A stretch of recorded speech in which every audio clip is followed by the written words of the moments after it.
Now, the reason why I've chosen this series of 7 I am statements in John's Gospel for our Advent series is because right at the heart of Christmas is a claim to the identity of Jesus as the God-man incarnate. Who is this Jesus? Welcome to the God-Centered Life with Josh Moody. Brand new series kicking off today. We're calling that series, Who is Jesus? Taking a look at the book of John. Today's installment, The Bread of Life from John 6:35. Josh Moody, senior pastor of College Church located in Wheaton, Illinois. Thanks for joining us today. Well, we're dialing up an Advent series here, Josh, and it sounds like you're suggesting that if we talk about or sing about or celebrate the baby in the manger without really wrestling with who that baby is, we're not getting Christmas. You are not getting Christmas. The whole point of Christmas is the Christ and who is Jesus. And of course, then what implications does that have for each of our lives? And we're going to lean into that this season with joy and anticipation. Let's do it. Bread of Life, John 6:35. Here's Josh. Well, it's a great joy to be in church together as we enter the Advent season. Like every generation before ours and every generation after, deep down we long for Jesus. So said one reporter on a CNN blog, writing about why millennials are leaving the church. Her point was that it is the peripherals of church dysfunction that put people off, not the person of Jesus, who remains, as always, deeply attractive.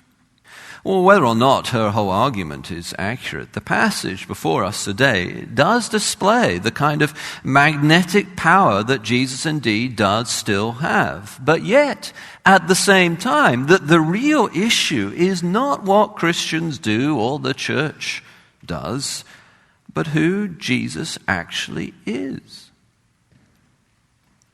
Well, we're beginning a new series for Advent this weekend, looking together at the 7 times in John's Gospel that Jesus declares, I am. And these I am statements are usually thought by commentators to reverberate with the claims of Jesus to be God himself. In the Old Testament, God had appeared to Moses and said that his name was I am. So when Jesus declares, I am the bread of life, he is probably then, most would agree, deliberately referencing this divine person that Hebrew readers and his original hearers would have picked up. This reference is made crystal clear by the most famous time that Jesus said, I am, when in chapter 8 of John's Gospel he claims that before Abraham was, I am. Meaning that Jesus is the eternal Son of God. And the reference to divinity there was not missed, because those who heard it first spoken tried to stone him to death for the blasphemy, not believing that he was the true Son of God incarnate. Now, the reason why I've chosen this series of 7 I am statements in John's Gospel for our Advent series is because right at the heart of Christmas is a claim to the identity of Jesus as the God-man incarnate. Who is this Jesus? Well, we will find out as we listen to his I am statements. But I've also chosen this series of 7 I am statements because they answer the most important religious question of our day. Those who want to be spiritual but not religious, in the phrase that has become well known with reference to those who are not sure they want to claim particular religious affiliation. Such folk need first of all not to think about church, but about Jesus. Who is Jesus? Well, in this first I am statement, Jesus declares that he is the bread of life. What does he mean by that? To answer that question, we will need to look at this I am statement in context. For John weaves into his description of this story 3 responses to Jesus' claim to be the bread of life. 2 wrong, 1 right. The crowds, the disciples, and then the 12. First, the crowds. So the story in the background is that Jesus has just fed 5,000 people with a small picnic. This was an astonishing miracle, and the crowds began to realize that Jesus was at least someone special. They first thought that he was the prophet. That is, they recognized the way that this miracle echoed previous miracles of Moses that had been done to their forebears. However, they clearly have the wrong idea about all this because, verse 15, they want to make Jesus king by force. And so their idea of the prophet is a warlike king. Jesus is not this, and so he withdraws from them by himself. Jesus' disciples decide to cross over the lake, that is, the Sea of Galilee, verse 16, no doubt wondering where Jesus had got to and thinking that he might have gone back to Capernaum, which it seems was their early base of operations for their ministry. Suddenly, a great storm grew up. And then they noticed Jesus walking on water. Jesus steps into the boat, and immediately the boat appears on the other side. The crowd, realizing that Jesus and his disciples had left, followed in their boats to Capernaum, and they discover Jesus again. Now, this crowd is magnetically attracted to Jesus. But who do they think Jesus is? There is now a series of interactions from verse 25 to verse 59 that indicates what they thought. They were hungry for the wrong thing. Jesus explains their mistake in verse 26. Truly, truly, I say to you, you are seeking me not because you saw signs, but because you ate your fill of the loaves. Now, in John's Gospel, signs play an important role as intended vehicles to carry people towards genuine faith in Jesus. And so Jesus' point here is that they're not following him because of the sign of the feeding of the 5,000, wondering what that means about who Jesus is, but simply because they were really impressed with the miracle, had had a belly fill of bread, and they're viewing Jesus as some sort of coin-operated dispenser of miraculous sustenance. There follows a series of interactions that are Jesus' way of showing the crowds that though they are attracted to Jesus, they are seeking the wrong thing. They're hungry for the wrong thing. So verse 29. Jesus tells them the works that God requires are to believe in him whom God has sent, that is, in Jesus. That's the point of the sign, to cause them to believe in Jesus. But then, in a bizarre interaction, in verse 30, they then ask for a sign to prove it. As if feeding 5,000 people with a small picnic and going for an afternoon stroll on the Lake of Galilee wasn't enough. Well, Jesus answers by pointing them to a deeper meaning. The real bread from heaven is he himself. They, naturally enough, they want this life-giving bread. And then Jesus says in the famous I am statement in verse 35, I am the bread of life. He who comes to me will never go hungry, and he who believes in me will never be thirsty. Well, this is all too much for them, and they begin grumbling. It's a word deliberately chosen by John, no doubt, to remind us of the grumbling of the Old Testament people of God after Moses' miracles. They cannot believe that Jesus is the bread of life because they know his dad and mum. The crowd's reaction to Jesus in the focus as we continue our look at John's Gospel. But first, a reminder that with this brand new study, there are other studies that are available, and those are to be found on our website, which is godcenteredlife.org. There's other resources there as well. There's a devotional that Josh writes. We'd love for you to take advantage of the resources that are there. godcenteredlife.org. Who is Jesus? Let's jump back into that study now. Here's Josh. What was then the crowd's belief about Jesus? Well, they followed him because he was a miracle worker who could provide them with material sustenance.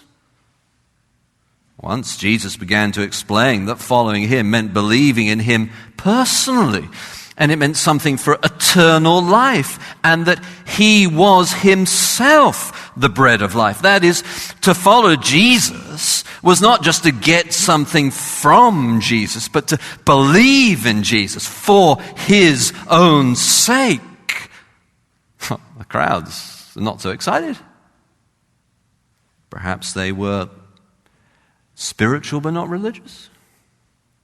They did not want Jesus to be the great I am. He was Joseph and Mary's son, after all.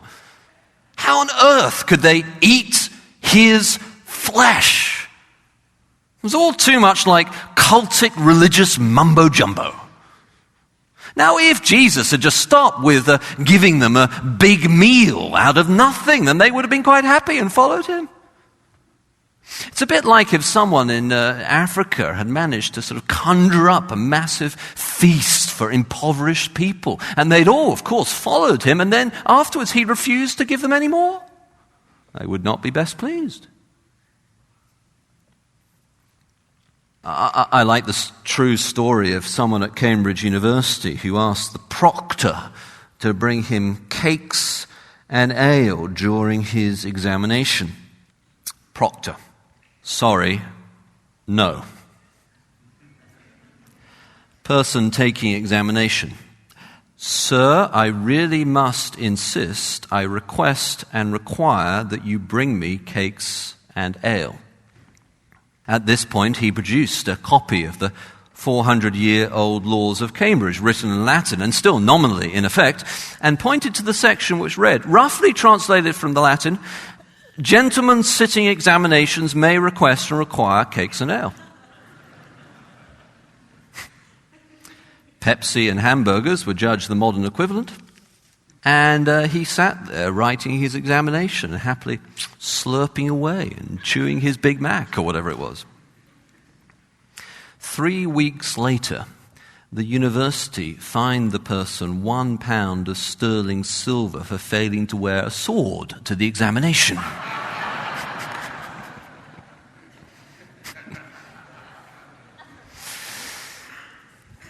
Sometimes people find Jesus dissatisfying, not because he is, but because they're looking for satisfaction, bread, drink, in the wrong places.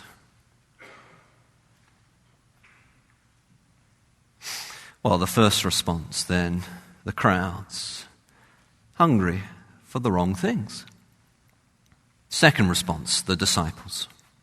Well, once again, John carefully weaves this into his story, and you'll find their response to Jesus' "I am the bread of life" statement in verses 60 to 66. And you'll see there that they find Jesus' teaching too hard. Look at verse 60.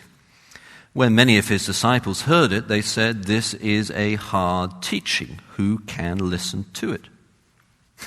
Jesus replies by saying that there are harder teachings to come. Namely, verse 62, the ascension of Jesus after his resurrection. But Jesus also replies to their objection by explaining the meaning of his teaching. He says, "The words I've spoken to you are spirit and they are life." That is, Jesus is not literally saying we have to cannibalize Jesus to be saved. He is saying that we need to feast on Jesus by faith. But not all of them got this. Indeed, famously, Judas Iscariot, verse 71, did not get it. How is this possible? How is it possible that these disciples close to Jesus, at least for a season, did not believe in him? Jesus explains, verse 65. "This is why I told you that no one can come to me unless it is granted him by the Father." Sometimes people find Jesus' teaching too hard Not because it is, but because they do not understand that his word is what gives life. Now, there certainly are some aspects of Jesus' teaching that can appear like strong meat to young disciples. And many of them are alluded to right here. Election, God's sovereignty over salvation, the ascension. But the main point that Jesus is making in this place is not about these. It is about who he is. But these disciples could not understand. They were followers of Jesus for a while. They listened to his teaching. But once it became something spiritual, about believing in him and so having life right now to the full that would be a part of eternal life forever, well, that they just could not grasp. They could not get their minds around a person who was saying to believe in him would change their life spiritually. If the crowds reject Jesus because they're hungry for the wrong things, disciples sometimes reject Jesus because they find his teaching too hard. And then finally, the 12. So Jesus then, in the story, turns to the 12, the inner core of his discipleship team, specially selected by him. And in a touch of his wonderful humanity, asks plaintively, do you want to go away as well? The others were wandering off because they were hungry for the wrong things or because they found his teaching too hard. But these 12, would they be loyal to Jesus? Now, of course, much of this passage is explaining the divinity of Jesus as the great I am. But here is a touch also of his humanity. He longed for their companionship and friendship. Well, Peter then answers with brilliant insight, verse 68. Lord, to whom shall we go? You have the words of eternal life. That is, who else is there? You have the words of eternal life. And we have believed and have come to know that you are the Holy One of God. Peter believed Jesus for who he truly was, God's Holy One, the anointed King, the great I am. Now, what generates this admirable confession of faith is that Jesus calls the question. So his request in verse 67 that they do not want to leave him is not only a touch of humanity on the part of Jesus, it's also a calling of the question. You see, people follow Jesus when they come face to face with the question of Jesus and realize there is no one else to whom they can go. The first response from the crowds, hungry for the wrong things. The second response from the disciples who found Jesus' teaching too hard. Third response was from the 12. You, Peter said, have the words of eternal life. Well then, is our response to Jesus more like that of the crowds, the disciples, or the 12? In an interview with US Magazine in 2007, Brad Pitt illustrated a popular version of the crowd's response today. I didn't understand this idea of a God who says you have to acknowledge me. You have to say that I'm the best, and then I'll give you eternal happiness. If you won't, then you don't get it. It seemed to me to be about ego. I can't see God operating from ego, so it made no sense to me. Well, many people in the crowds today do think something like this. Who is this Jesus? Well, Joseph's son. Why shall I worship him? It's, of course, a misunderstanding of the nature of God as well as a misunderstanding of the nature of Jesus.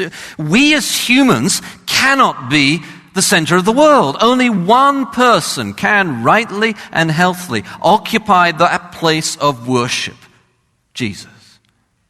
For Jesus to be the center is for the universe to function as it was intended, and for us then to be joyful as we were made. If we find ourselves tempted by the crowd's perspective on Jesus, remember this: he who comes to me will never go hungry, and he who believes in me will never be thirsty. Jesus offers us not less than we fear, but more than we dare hope. The disciples' misunderstanding is more subtle, but nonetheless still mistaken. Well, yes, there are people who are religious, who enjoy the Christian morality, who support ministers and churches, but who balk at the idea of the incarnation and at the worship of Jesus as the great I am. They think of it as just another fable, one that comforts the small-minded and supports the weak-willed. And it's a fine enough myth for our society. They find Jesus' teaching about himself too hard, as did these disciples. The trouble is that Jesus did not allow for this kind of half-hearted devotion. He did not come to teach people how to be moral citizens. There's no fire in that to start the Christian movement that turned the world upside down. The Stoics had long taught similar kinds of morality, and you can find it all already in the Old Testament. No, Jesus claimed more, not less. Then there's the 12. Oft foolish they strayed. Peter, who seldom opened his mouth other than to put his foot in it, here shows the brilliance of his leadership and the work of the Spirit in him. The 12 are not perfect, not righteous in themselves. No, the only difference between them and the crowds and the other disciples is that when Jesus calls the question, they answer in the affirmative. Yes, you are the Holy One of God. They did not follow Jesus merely for material sustenance like the crowds. They did not follow Jesus merely for religious rules like some of these disciples. They followed Jesus because he had the words of eternal life. And they, actually, the pillars of the church, were spiritual because they believed and knew that Jesus was the Holy One of God. That's Josh Moody, and this is The God-Centered Life. The crowd, the followers, the 12, and us. Heading into the Advent becomes a great time to ask what our response is. Thanks for that, Josh. Appreciate that. And we are heading into the Advent, wrapping up this week. And next week, of course, is the week of Christmas. We're going to be looking further at who Jesus is. We hope that the study that we're in now and heading into next week as well is going to help you reframe your Christmas holiday as you ask with us, who is Jesus? And what is my response? Hope you're going to join us for that. Next time we get together, we're going to be talking about the seeing and the blind. These Pharisees, if anyone, the seeing people of their day, how did they become blind? It's a very important question for every generation to ask. For if history teaches us anything, it is that there is none so blind as them that think they see. We'll continue our look at the book of John when we get together next time. GodCenteredLife.org, your chance to partner with us. And this is your warm invitation to join us for the next edition of The God-Centered Life with Josh Moody.